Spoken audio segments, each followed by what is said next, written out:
We're joined now by Geoff Dean, who is the sheriff of Ventura County. Sheriff, good morning. And first of all, our condolences.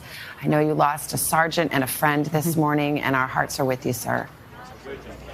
Good morning. Thank you very much.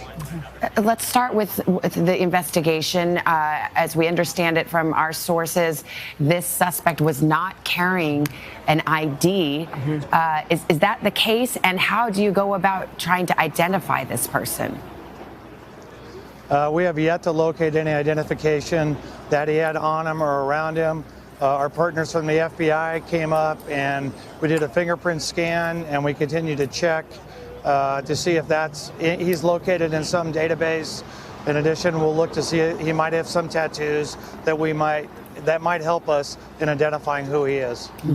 We hear and we understand that the man is dead. And the question, Pete was reporting that he likely killed himself. Do you know how he died, the gunman? At this point, it's too early to know how he died. The officers that made entry said that he was deceased when they got into the building. Sheriff, you lost a sergeant who had worked in your department for 29 years. We're showing his picture, Ron Helus, and by all accounts, yours in particular, he died a hero and ran toward gunfire, arriving on the scene. Can you tell us more about what happened here and tell us about this man? Well, our sheriff's office received multiple 911 calls of shots being fired here at the Borderline Bar and Grill. Our units were on scene within minutes. And assisting them were some local California Highway Patrol officers, and the sergeant and the Highway Patrol officer decided they had to go in right away. As they began to make entry, Sergeant Helus was shot multiple times. The Highway Patrol officer rescued Officer Helus, and they backed out briefly until additional units could get here. And those additional officers made entry, and that's when the suspect was found deceased, and the 11 additional victims were found inside. I can only imagine, Sheriff, that there are so many parents right now still wondering about their own children because it was college night. A lot of kids are out there. There are people even reaching out on Facebook and through social media trying to find out about their children. How are you helping those parents?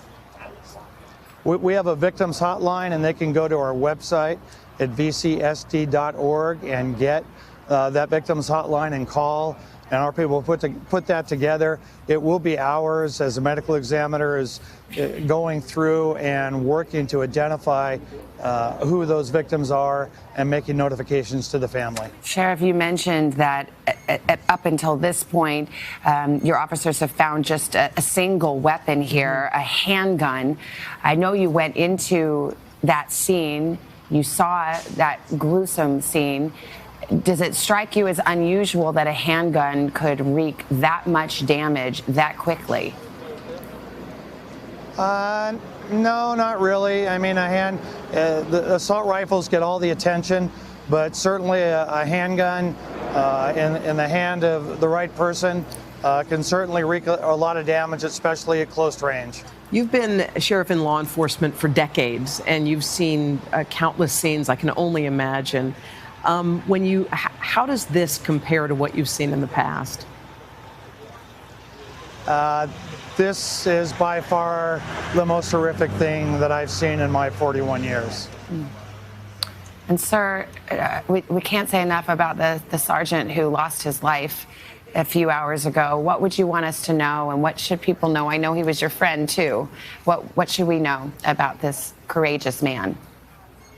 Well, just that he was willing to sacrifice his life to save others. He ran into danger. He didn't walk. He ran into danger, hoping that he might be able to save someone else's life. And he made the ultimate sacrifice, but he did it as a hero. He did. Our thoughts are with you, our prayers are with you, and our hearts are with you. Ventura County Sheriff Geoff Dean, thank you for spending some time with us this morning. Thank you so much. Thank you so much for your care and compassion. I appreciate it. We should want to mention one more time. You mentioned those family and friends and a lot of frantic relatives. So if you are worried, the number is 805-465-6650. That's a hotline if you want to ask after somebody you think may have been there last night.